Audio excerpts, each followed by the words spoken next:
Well, hey there, everybody. You are live with Trans Northland. We are back, and I am still Sean Hayes. I'm the executive director and a co-founder here at Trans Northland, and I am super stoked, as always, to be ready to jump into another cool conversation with community members right here in the Northland. And so for today's guest star, I am super excited to welcome to the stage Dr. Tara Richter. And would you just go ahead and introduce yourself briefly?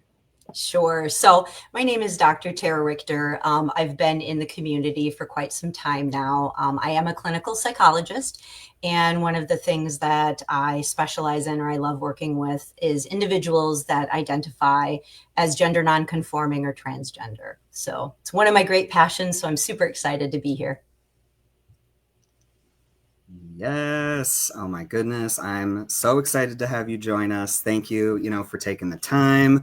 I know you've been busy getting a private practice started and doing all sorts of stuff, which we'll definitely get into later in our conversation.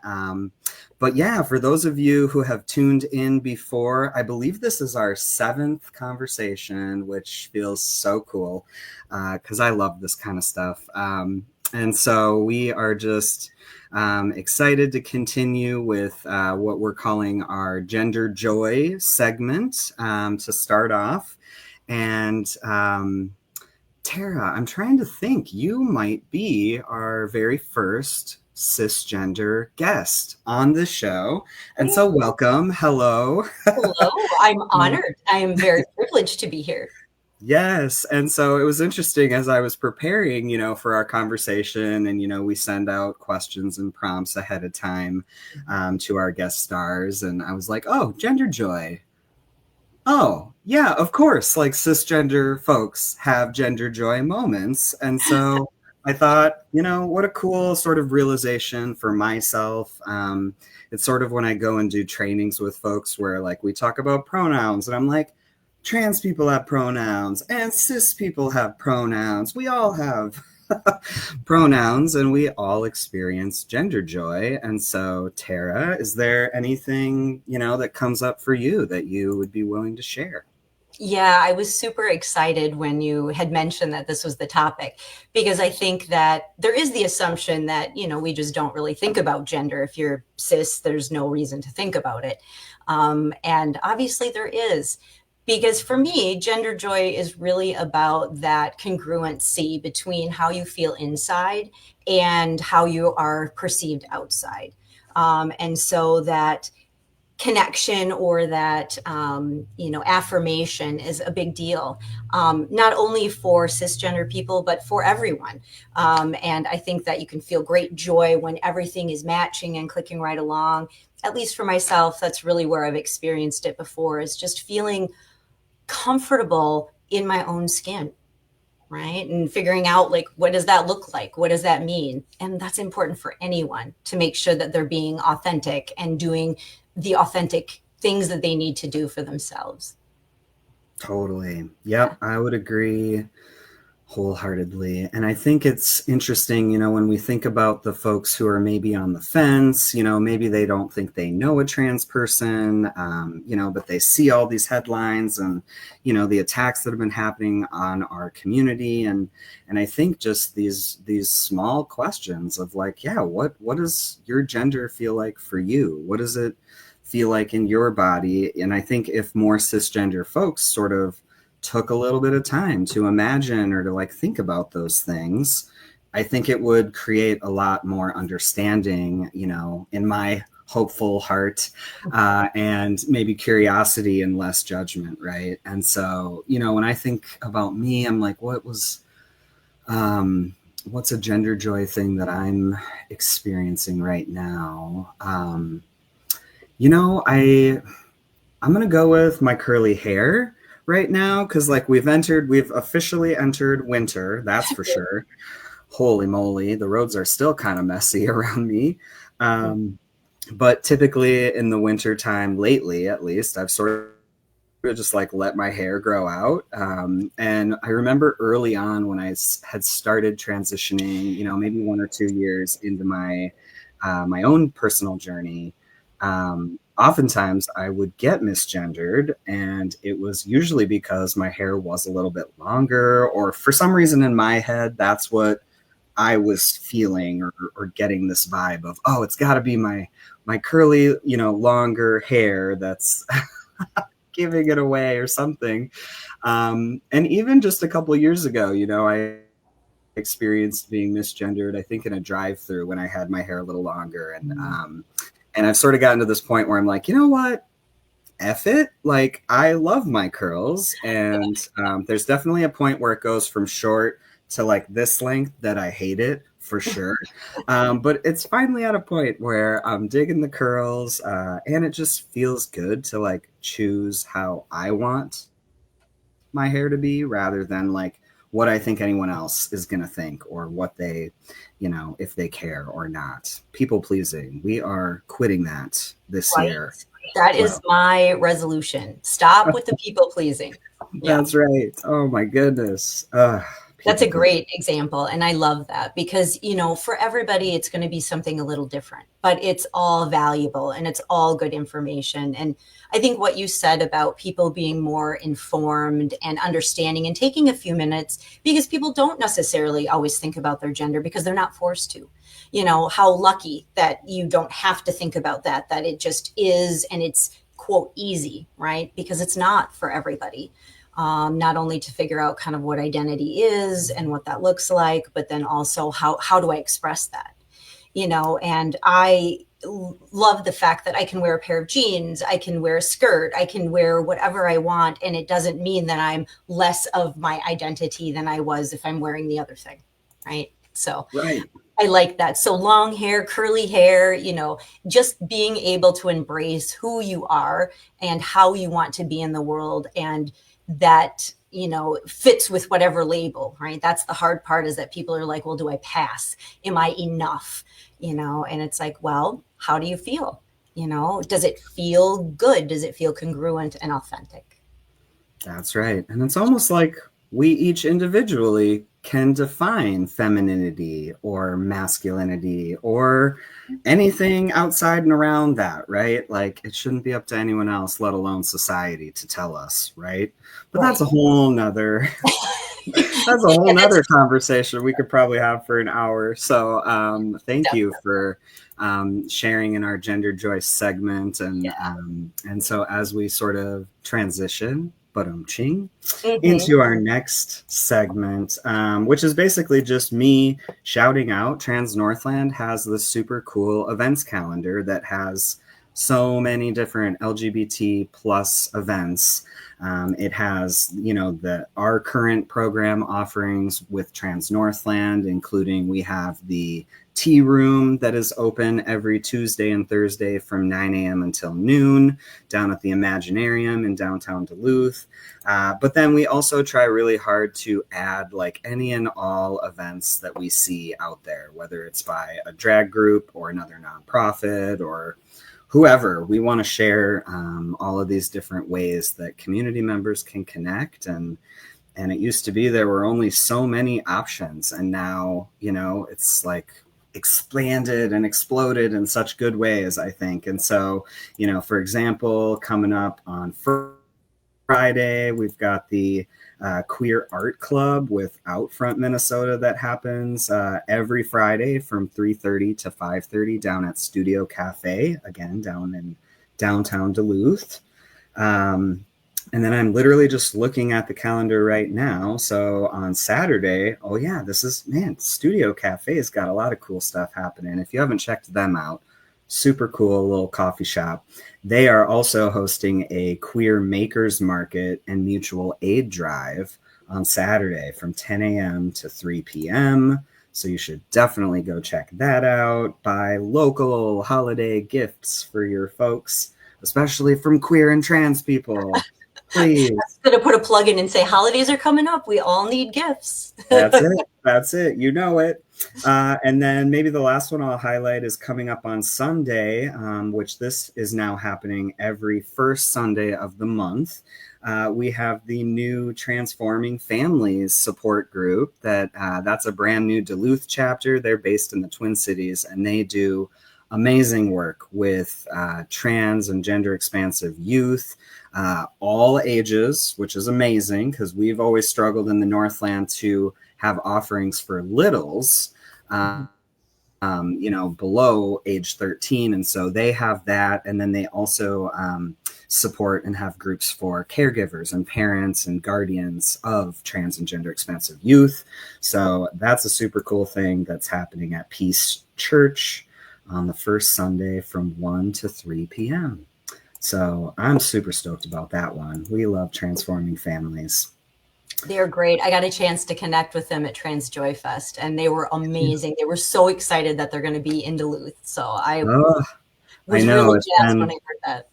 Yes, it's been a long time coming. I know they've been talking about it. And, one of our board members, our board treasurer actually, is also on their board of directors. And so just shout out to Cam, because I think he also was like, come to Duluth. So yeah, a lot of cool things happening out in the community. And I guess here at Trans Northland, we just really believe in connecting into community, whatever way that looks like for you. We just want folks to feel connected, to feel like they are not alone, because you definitely are not. There are many, many of us out here, including our wonderful allies. So connect in. And I lied. I have to now highlight that I forgot, but we literally just confirmed the details of our next upcoming event with Trans Northland, which we are partnering with the amazing folks at Free Mom Hugs, the Duluth group here. And our event is going to be cookies, cocoa, and crafts. We are finalizing all the details on that, but that will be on Sunday, December 21st, and it will be family friendly, and it will be at the Imaginarium. So we'll nail down a time and get that on our events calendar. Woo! Almost forgot that one. That's an important one. So now I am so excited to get into our deeper conversation with you here, Tara. And I am going to pull up our first sort of prompt here, and I'll just say, I know I've known you for many years, Tara, and we've worked together, for a long time, and then including, what we'll get into, the support group that you offer. And so I'm just, again, stoked you're here with us. Thanks. And yeah, can you share the story, or a story, right? Yeah. About how you decided to kind of get into working more with trans community and gender expansive folks, and how that all came to be? Yeah, it's a great story, actually. It's a good story. So I came to kind of be a psychologist a bit later in my life. I did lots of other things. I have an undergraduate degree in chemistry, which, who knows, right? Like, we all do different things, and realized I am not a chemist. I am much more a people person. And so I love that, it came to me in a time in my life that was really good, and I was ready to do the work. And so through my grad school, I had the opportunity of having an individual that came in, a speaker, who was entirely open about their identity and allowed all of the students to ask the inappropriate questions, to be just ignorant about everything. And that to me was so impactful, and that they were so honest and open about it, because everybody's afraid to ask questions. They don't want to hurt people's feelings. They don't want to be, rude. And also, it's not everybody's responsibility to educate people on being trans or having different identities. That's not their role. But this person has taken it upon themselves to kind of do these things and educate people. I often think about if I could connect with them now, which I don't have contact information, but I actually would, to let them know that they're one of the reasons why I really started to have a passion for working with identity. It was just a cool opportunity that I don't think a lot of clinicians get, we're not well trained. There's not a lot of opportunity to sort of explore that. And then my paths kind of, wiggled around and I did lots of different things, but I always came back to identity and gender. And honestly, it was the people. It's the people that I had the opportunity to work with. And I saw such resiliency and bravery and just all the things that give me goosebumps as a therapist. And I'm like, who wouldn't want to work with this community and this population?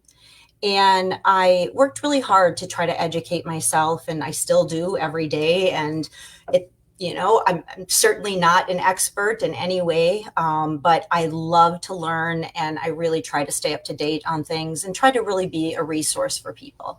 I have read the W Path cover to cover. I don't recommend it. It is about 700 pages of all like medical stuff. But really just to be a good ally and to be present and to show up with people. And I think it shows. I don't work with people that I don't empathize with or that I don't truly care about. I'm very authentic in my therapy. And so I think most of my patients would say, yep, she's pretty authentic. You see me out at the grocery store, it's pretty much how I'm going to be there too. So it's a cool way to sort of, have gotten into this. And then I love doing a lot of psychological testing. That's kind of my jam. It's like a puzzle and kind of figuring things out. And so because there weren't many people doing it, I kind of moved into doing a lot of autism testing. And it became really interesting about the connection that I saw with how many individuals identified as gender nonconforming and also identified as or having autism spectrum disorder. And so I was intrigued by this, and that kind of rolled around in my head. And then I went to a training that was put on by Mayo when they were developing their gender identity clinic. And it was really good. And they talked about this connection that it's like often does go together. We don't know why, no clue, but it does go together. And I was like, that's why I have the population I do. It was funny because people sort of came to me. I didn't necessarily say this is going to be my niche or this is what I'm going to do. But I just had such connection with people, and especially in those ways. And I think having that background in being, very open and very supportive with identity and sexuality, I think that sort of helps people then when they're coming in for diagnosis or testing. That's scary, right? You don't want to work with somebody that doesn't understand who you are, and identity is such a big piece, of course. And so being able to at least have that background, even if identity is not the topic, it's just important that, they have someone in the community that is respectful, that understands, and that is willing to learn and make mistakes and, do the best that they can for the community. Yeah, I really appreciate that last piece there too. Like like we're always learning, right? We're always learning to do better. Even myself, I mean, like the younger generations, right, of trans and gender expansive folks are teaching me so much all the time. And it's like, oh no, I've like moved into that next like older person bracket where like I don't know all the like trans things anymore, and I have to keep up and like work on it because I want to continue to learn and be able to treat people they want to be treated, use the correct pronouns, and really just see people for who they are. And I think I've said this a lot to people lately. Maybe I mean, I've been talking to a lot of churches lately. Maybe that's what this is bringing up for me. I was at a church recently who's going through the process of becoming a welcoming and affirming congregation. And I sort of, it's like you look out into a sea of faces and, I'm sort of always thinking about who my audience is and how to sort of like connect with them in a way that will keep them open, keep them curious, and not just shut down and be like, trans people are weird. I mean, I'm definitely weird, and I think we all are in our own ways. Wholeheartedly. So weird. I'm so weird. But I always make a point of saying, you're going to make a mistake. You're going to mess up. You are going to use the wrong pronouns, and you're going to use the person's old name because these are like literal pathways that have been ingrained in our brains. And so it takes practice. It takes being intentional and doing the work. And, I don't know. I don't know. I think allies are very concerned, and like potential allies are very concerned about messing up and what that might mean. And if they would get canceled, or, who knows what everybody's fears are. But I mean, I also think that for trans folks too, it's like, how do you respond when someone messes up your pronouns, when someone, you know, doesn't meet you the way that you want to be met? And it's just challenging. Like, humanity is messy. And I feel like the best way I know how to learn is the hard way, sadly. So anyways, I School appreciate of that. hard knocks, right? Yeah, yeah, because I'm sure like you've had instances where you're working with trans clients or patients, and you have messed up, right? And like I'm curious what you would say to those experiences of like, how does it happen in the moment, and then how do you sort of work through it, personally as the therapist, and what does that look like for you? Yeah, that's a great question because it happens a lot. I mean, we're human, right? We mess up. But, I think it's making sure that you recognize it. Nothing's worse than having somebody mess up a pronoun and then they apologize and then continue to mess up the pronoun. It's then, did you really take it seriously, or are you just not, but what's going on here? So how I've always handled it is, I apologize and I say, gosh, I am really sorry. I realized I just messed that up. Let's strike that and let's start again. And then I move on. Because again, it's not anybody else's job to make me feel better about it. The embarrassment stays. I've said a few things sometimes and I'm just like, oh, I so didn't just say that, did I? And yep, I did. And so, a lot of it is about that awareness and making a commitment to correct that or move forward again when it happens. And they keep happening in different ways, and we all make mistakes. But I think it's really important to acknowledge that, and that we're all still learning. And, people are very forgiving when you genuinely care. People know. People can tell that you do really like me. And that always surprises people. Yeah, of course I like you. Like, I wouldn't work with you if I didn't like you. There's that connection there.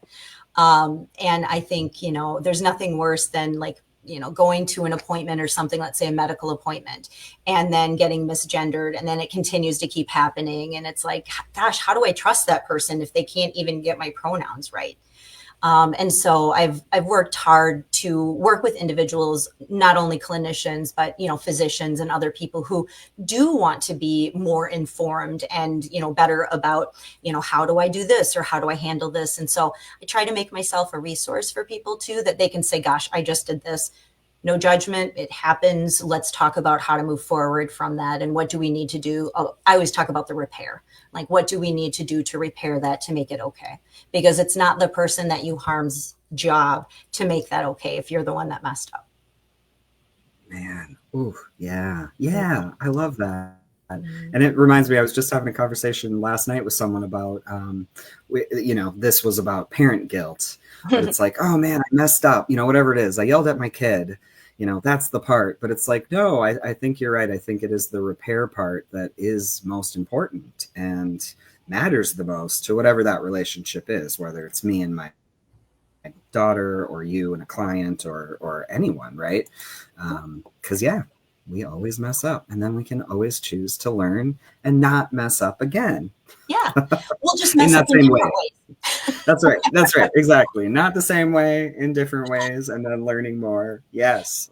And, honestly, that's what connects us, right? I mean, we're all human. We all have needs, and they're not so different. I mean, the details differ, not to say that people aren't special. Of course they are. But, it's the humanness that connects us. And if you can't be human and make mistakes, gosh, I mean, that's going to be a problem because it just is going to happen. And it's important that, especially people who, are in the medical field or who do therapy, those sorts of things. I mean, people are really coming to us and trusting us with their, story. And that I never take that for granted. And that's always important. And I want to treat that with the utmost respect that, I can possibly do. But that doesn't mean being perfect because, you got to embrace those imperfections too. Yes, most definitely agree. And so that kind of leads us, I think, pretty naturally sort of into our next question. And just generally, I'd love for you to talk a little bit more about your work or your practice, but then I'm going to throw this up on the screen here too, because I want to hear more about this group that you've been facilitating. And I mean, I know things, but I want you to tell everyone else because I think it's just, another great way that some folks could potentially connect into community and find another safe place to be. Yeah. So a little bit about, so I was at another agency, a local hospital agency for about 11 years. And I really got to see a lot of individuals with gender questions. I was very lucky. I got to, kind of develop that and have the opportunity to see those individuals. And it became pretty clear that people needed a place to connect. And have a safe place to learn some solid, good therapy information, but to also have connections with other people kind of going through things that they're also going through. And so hence the group was formed. Right now we are open to adults, but I'm not opposed to doing youth. I work with transgender youth all the time. And if I could get enough people, so that's a little plug out there. If there are people who really would love to, have their kids in a group, I would love to hear from you. So I have this lovely group. And I mean, I tell them all the time how much I adore them. It is really their group. It's not really my group. I mean, I'm there to facilitate and provide psychoeducation. There's typically a topic, and that can be decided by the group. If they have ideas, sometimes it's decided by me. Sometimes it's more last minute, like what am I feeling in the moment? And this is what we're going to talk about today. So it can be organic in that way too, but it's really about connection. And I can't tell you, watching this group, and it's an open group, so people come and go. You don't have to do, you can do one session and you feel good and you don't come back. You can do every single group. It's completely open. But to watch the connections that these individuals have formed and how they treat each other, and I mean, it's one of my favorite times of the month, every month when I get to do this. It's just such a privilege.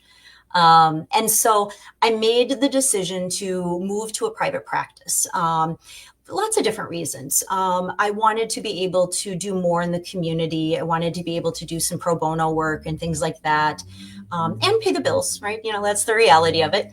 But I like being able to offer these things for individuals that, really can't afford traditional therapy because maybe they're underinsured or they're not insured at all and just can't pay out of pocket. So it is a cool group of people. We have anywhere from 9 people. Sometimes it can go up to 15 people. Because I'm not billing insurance right now, people are coming for free. I'm doing it completely pro bono. So as many people that want to come can come. If I do end up ever billing insurance, which I'm hoping to stay pro bono if I can. So if I can do that, I would love to stay doing that because then all of the people can come and numbers don't matter. But there are caps and things like that. And if that happens, I'll make another group. I don't mind. I mean, I am more than happy to do that. It's a good problem to have.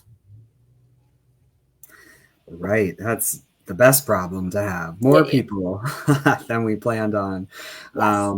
And I think, it just speaks to the need, though. I mean, so many folks have been struggling, the last 11, well, now, I guess 12 months, almost a year, sheesh, under this current administration. And I'm sure that you as a therapist have been busy, providing support and care for folks. And I just think that's a super cool way where it's like someone like you can be there to sort of help guide and share knowledge as needed or as wanted. And then like the trans folks in the room and gender expansive folks get to really like create that. And then I love what you shared about like the relationships that have formed, right? I mean, it's like, that's what we need. We need to take care of each other. And, it's like, that's how, I don't know. A lot of my friends are like, how do we meet friends as adults and how do you do that? We're all so exhausted after working and what do I got to join a sport league? Like, how do I meet people? Here's a way, Yes. there's this group. And as you said, it's free to attend right now. So maybe now is the best time for you to have sort of an influx of folks. And then you'd be like, bam, we got 2 groups now. Yeah, Yeah. the more the merrier, right? I feel like that because, I've ran it now for about almost 2 years now it's been. And so I have kind of that group that's kind of stayed with for a while. They've been there for most of it. But they're so kind and supportive of new members coming in. I think that's always hard. Like, oh, this is an established group. It's going to be weird. Yeah, it's weird because it's just new for people. But everybody in the group does their best to make people feel welcomed and, just respected, and they have a voice at the table too, just as everybody does. And it brings different energy and different ideas into the group. We're playing around with some ideas now. I've had some feedback from some group members that they would like to share stories, their personal stories.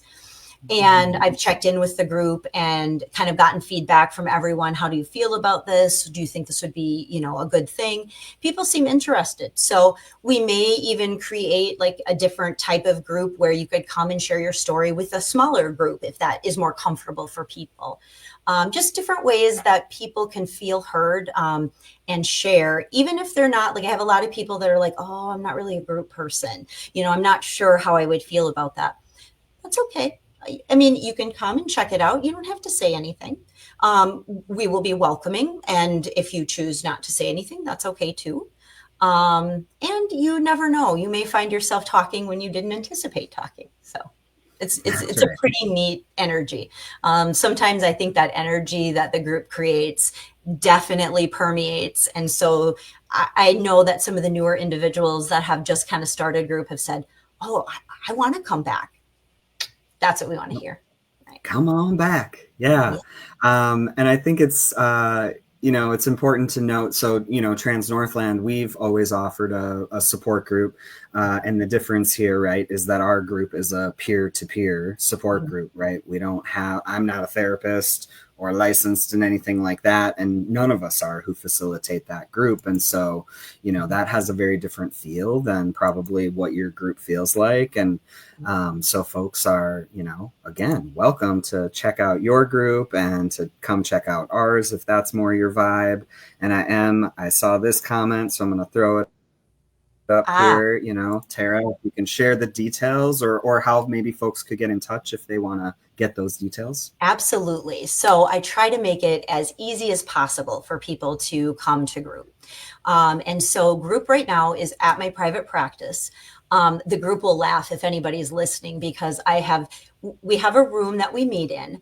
It is challenging.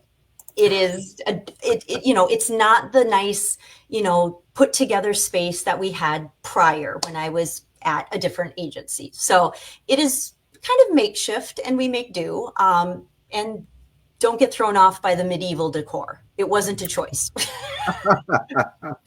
What? You didn't choose that? Yeah, exactly. We all have kind of like, oh, okay, this is a little weird, but everybody's good humored about it and we make it work. So right now we're meeting, it's the Arrowhead Place building.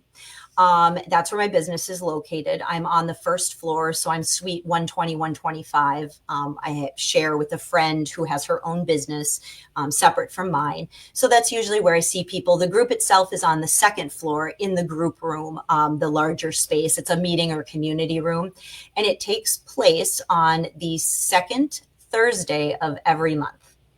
So, and it's at 5 p.m. Usually what I've been doing is I put a sign out front so that people know like, hey, if you're here, and all it says is if you're here for Dr. Richter's group, come on in. It's on the second floor. You're on the second floor when you enter. There's free parking. So, I emphasize that. It was an important aspect when I was looking at where I wanted to open a private practice is that we needed to I wanted to be on a bus line and I wanted to be in an area where people could have easy access to us or to myself. And so, yes, so that's where group meets. It is lovely. How you get in contact with me, there is a website, and I know Sean has that information too. I don't know if you want to put it up. It's www.richterpsych, so that's ChatherPsych.com.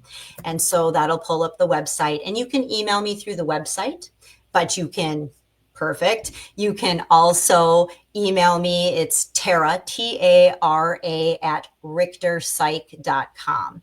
So either way, you can get in touch with me. I also have a phone number, all of that good stuff too. But I find that people seem to like to kind of do the internet back and forth just to test the waters. It's a safer way to interact with someone until you really get to know them.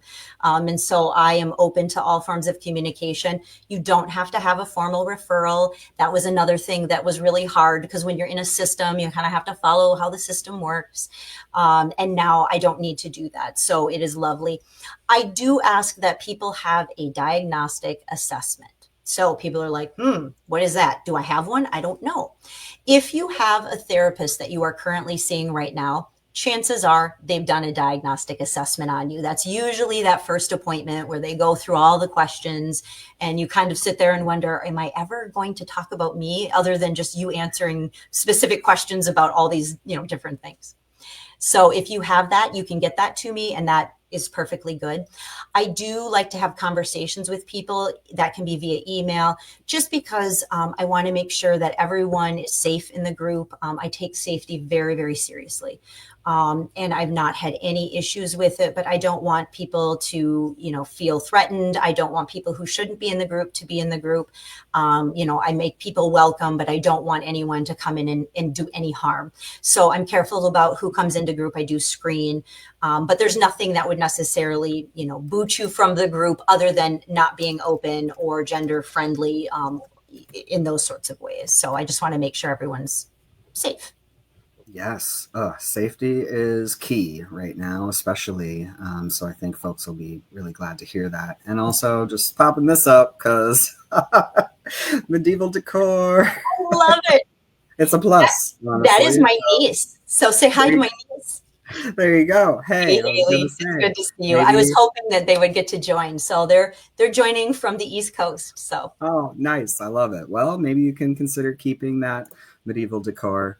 I'm pretty sure she would love it, because it is like the medieval lights. It's a little interesting. I'm like, I walk in there and it is another world. So. Yeah. Oh, I love that. Oh my gosh.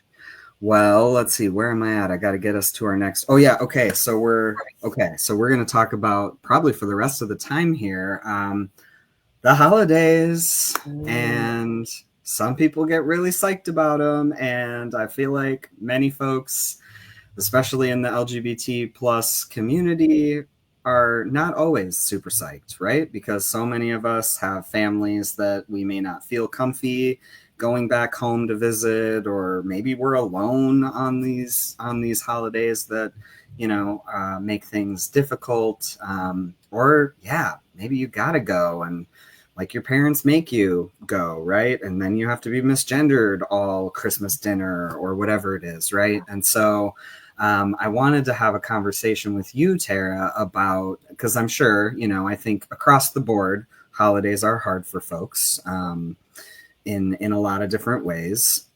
And, thinking about our trans and non-binary and two-spirit and gender expansive plus folks, right? How can we be taking care of ourselves? I'm gonna pop this up so I don't miss any of it, and each other, because I know I've got plenty of friends who I know have to interface with family and people that they, aren't seen as being their whole selves, right? They're not seen and affirmed in who they are. And that's a really hard place to put yourself in if you can't really get away from it. So what do you tell folks? I mean, I'm sure there's tons of things, but I'm gonna let you have the floor for this. No, it is a great question. And it's something that it was, in fact, one of our group topics recently too, what to do kind of during the holidays and how do I cope and what does that look like? And so, many individuals have developed their chosen family, and that's lovely. And we need those people in our lives. I have chosen family that I adore, and I wouldn't trade them for the world. And so that's really, really important, is to be spending time with the other people in your life that are supportive, that do see you for who you are. And that could mean just going for an afternoon or a morning and hanging out at the Imaginarium. Maybe just hanging with other people that are also kind of dealing with this, and just, feeling affirmed in that way. So that can help offset some of that frustration or trauma of having to kind of be with family who doesn't get it, right? And, take the pressure off yourself. You don't have to educate everyone. It kind of feels that way sometimes, because it's like, well, if I don't tell my family like what I need, then how are they going to know? Yep, I'm all about, like, this is what I need. I need you to refer to me by these pronouns. This is my name. This is what's really important. And sometimes people are like, oh, okay, you're telling me what I need to do. That's great. I just don't know what to do, or I'm not informed about it, and they want to learn. That perfect. If they're willing to learn, and I do that a lot too. I tell a lot of my patients, send your relatives my way. Like, as long as it's not a confidentiality issue or something like that. But I will be happy to tell them the information, because it's not their responsibility, right? And I'm happy to educate. I can provide resources and things that are great for all sorts of situations. So I try to be a resource in the community for that as well. And also, when we talk about have to, this is the thing that I always find interesting, right? Like, what does it mean to have to be with people who don't honor us or don't see us as our authentic selves? And I understand that's complicated, because there's lots of reasons why we may feel pressure, or we may, feel like this is obligated. Like, I don't want to lose these connections or these people, but they're also not in my life a lot, or they don't understand me. And so minimize the time that you have to be there. I always encourage people, have an escape route. So if you're driving or, carpooling with someone, make sure that there's someone that if you need to leave, they will understand and they'll be happy to leave with you, or drive yourself. Just have kind of that escape route. Know that at any point in time, you would be safe to leave if things got really overwhelming. The bathroom is a very good place to hide. Nobody questions it.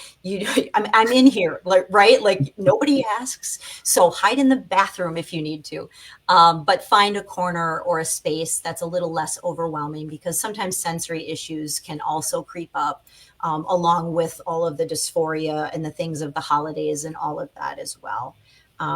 I don't know many families that sort of look like the Hallmark card. So, that's really hard to cope with. It's like, wow, that is not my family. I do not identify in that way. Or maybe I don't even want to celebrate, right? There's Mm, lots of people who are alone. And I always try to remind people, you may physically be alone, but you are not alone, because there are many, many of us in the community that take time every single day to put good energy out there. I believe in karma, right? I believe in good energy. And I always try to think about those individuals that may be alone and just say, I hope they don't feel that way. I hope they can look up at the sky at night, see all the stars that connect all of us, or find Mother Earth or spirituality or whatever it is that is right for them, but that connects us all. So it may feel like you're alone, but you matter to somebody, even if you don't realize you matter. And I think about that interconnected web. And if we pluck that web, what happens to all of the structures around that? The web mm, may not fall apart, but it's not as stable, it's not as beautiful, and it's not as functional as it was when that other piece of the web was there. So I try to mm, leave people with that, and do things that are fun and affirming. So if that means treating yourself to a new outfit or some new makeup or a hat or a scarf, or, whatever your budget can afford, right? Something that's a treat for yourself that makes you feel good.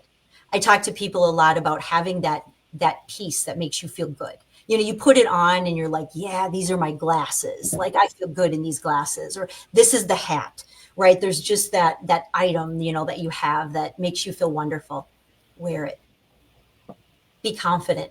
When it makes you feel good. I talk a lot about confidence. People say, well, I'm in the middle of my transition, or I don't feel like I'm where I need to be. And so it's hard for me to hear that, because I always see, I try to hold up a mirror for people to see themselves how they actually are. That's hard. People don't see themselves how they are. And so I try to share that with people and help them appreciate what they have, and just really feel good inside. It's hard to get external validation. You can't force people to listen or to be open minded. If you could, I think I already would have done that. Same.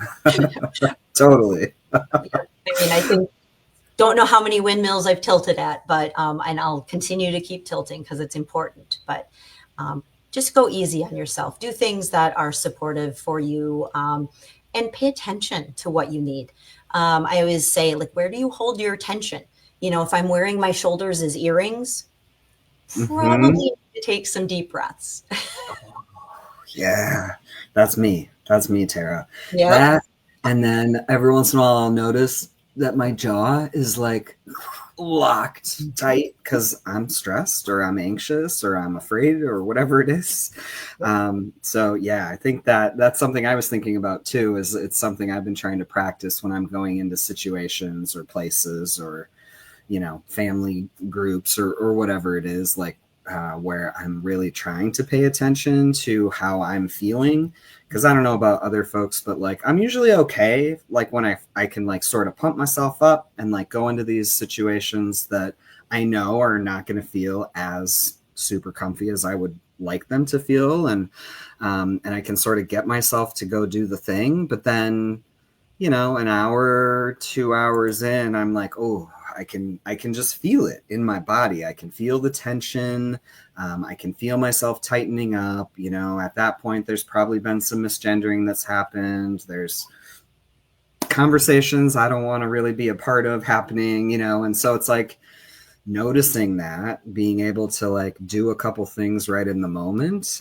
For me, that is like literally taking 3 deep breaths, because then it's sort of like it brings me back into me, where I can then be like, actually, I'm going to be ready to go in 15 minutes. I'm going to start packing up my stuff, or I'm going to call my bestie and see where she's at and see if we can meet up and like decompress after this family thing or this church thing, or whatever it is that folks have to go to. And as you said, maybe don't have to, like, yeah, maybe this is something I need to consider for myself. It's like I haven't made my own holiday plans. Am I going to go to that church service? Am I, like how's it going to fit for me and what feels best for me? And so I think, even just planning ahead a little bit, you may have even mentioned that, right? Like where it's like, okay, on this day, I know I'm going to have to do this thing and I'm going to show up. And then right after, I'm going to have a plan to have a beer with a buddy, or whatever it is. I'm going to go home and turn on Lord of the Rings, or like what are those things, right, that can sort of bring us back to ourselves, help us feel more comfortable, and more okay, and like we can survive the next hour. Right. And, in no way, shape, or form, are we saying that their behavior or however you're being treated is okay. But we're trying to make it okay for you to survive in that moment when you don't have much else. Your breath always comes with you. So we start shallow breathing. So if you notice, like you'll feel it in your lungs as opposed to your stomach and your diaphragm. So I always I have to put a hand on my stomach and then I feel it rise and I'm like, oh, there we go. That's a good breath, right? Just because I need that feedback. I need to feel that rising because that's what sort of brings that calm over me. I'm going to teach people a really quick thing that they can do too, because they always have this. So it's called, and I'm sure lots and lots of people know this already, but it's a good one in case you don't. But it's the 5 senses grounding technique. And so, easy way to do it. You've got your hand, right? So you're going to think of 5 things that you can see. So you look around whatever your room you're in, and I have my desk, I have some Legos, of course. I have a calendar here. And so I would name out loud 5 things I can see. Then I'm going to go down to 4 things that I can feel. So I happen to have corduroys on, so I like the feel of that. I like my nails going across it. It makes like a really nice sort of feel for me, or the feel of the paper, or what else do I feel? And feel can be like I can feel my body, in my chair right now, in my back against so feel can be a lot of different things. Then you're going to do 3 things that you hear. So right now it's pretty quiet. Usually there's sirens or the pipes are banging. That is a fun new sound that I'm working on getting used to. So it's pretty quiet. So sometimes, but if you're in a really chaotic situation, noticing just the volume level and how that makes you feel can be grounding, right? This can really help bring back to the present moment. And then after you do things that you hear, you're going to do 2 things that you can smell. And so smell is the only one of our senses that actually bypasses and doesn't go through other things. It's right to the brain. This is why when we talk about like fresh baked bread, we get an immediate, I get an immediate thought of like my grandmother when I was a kid making fresh baked bread. Some people say like mowing the grass gives that to them. And so what can you smell? And sometimes, oh, the food smells so good. And sometimes the food doesn't. So maybe notice it, right? You don't have to label it as bad or good. You're just simply noticing. And then the final thing is taste. So if I know I'm going into a situation where I feel kind of anxious, I like to have something that is pretty sour. I like sour. I happen to have, in fact, my lovely icebreakers. I'm going to put a plug in for those. They're fizzy. They're sparkling. They feel good on my tongue. They make me happy. They taste good. And it gives me just a noticing of what do I taste, because that one's kind of hard. Like people are like, I don't know, I taste my mouth. Like, Right, right. I taste my coffee. Right, exactly. And so it doesn't matter what order you do them in. It's just if you do 5 things you taste, you're going to run out of things you taste. So that's why we do the easiest thing to see, right? You can see a lot of different things. You can't do it wrong. Even if you do 2 of them, it's still grounding and it'll bring you back. So if you don't remember the order, perfectly fine. But you've always got that. You bring your senses wherever you go, and that can go a long way to helping you clear your head and figure out what's your next move. Do you need to get out of the situation? Are you okay to continue? Well, how do you want to change this in the future? It'll give you some space to be able to have some rational thought to move forward. Yes, and I love that. And I was like literally doing it with you, and that took like all of 3 minutes, not even probably. So, I mean, yeah, it's like not something you have to like go away to go do. Like you can do it right in the moment, sitting at the table at the meal or with a football game on, and you're just, Yep. yeah, that's really I think helpful. And I've heard of that before, but I don't know that I've ever actually practiced it. And so yeah, it's something about like kind of getting your like logical brain to sort of click back in, right? And Yep. get out of that fight, flight, or freeze, or fawn, or there's a lot of those, right? But where we get stuck and we're like, what do we do next? And so that, I mean, if y'all did it while you're watching, shout out and let us know if that helped you. But yeah, that was really helpful. So And now thank you. you get your honorary degree because now you can teach it to people. Cha-ching. Nice. I love it. Okay. I love it. Just another tool for the tool bag. Yep. I'm big on that because people really want practical things. I mean, I love therapy. I know therapy works, but sometimes people are like, well, how many sessions is this going to take before I'm better? Well, first of all, there's nothing wrong with you in the sense of being a human being. I always try to emphasize that for people, but change takes time and learning new skills take time. The 5 senses thing is something really easy in the moment. It can help with any kind of distress. It can help with depression. It can help with a lot of different things. It's just an in the moment kind of quick, easy thing that you can do. And nobody knows you're doing it. I mean, I love tapping. I teach people to tap on, different areas.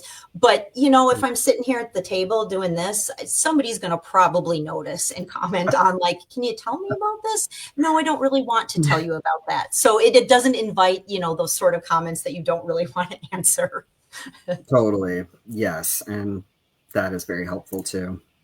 And so, gosh, I'm just seeing our time is like going by so quickly, Tara. How did But I as know? we're wrapping up, can you share something, what's something that you use, personally? What are things that you do to kind of take care of yourself? Yeah.